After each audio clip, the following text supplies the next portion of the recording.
बच्चों yes ma'am. आज अपन अच्छी आदतों के बारे में पढ़ेंगे।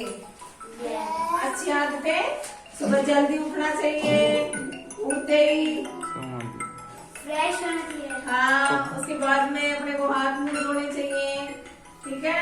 उसके बाद में नहाना चाहिए, फिर स्कूल की ड्रेस करना चाहिए। हाँ, फिर स्कूल में तैयार होना चाहिए। उसके बाद में स्कूल जाना चाहिए। स्कूल जाना चाहिए, ठीक है। फिर पढ़ाई करनी चाहिए और स्कूल में जाने से पहले माता पिता के भोग देना चाहिए। ये अच्छी आदतें होती हैं बच्चों, ठीक है।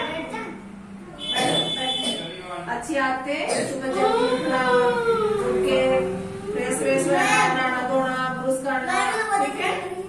सबको करना चाहिए, ठीक है।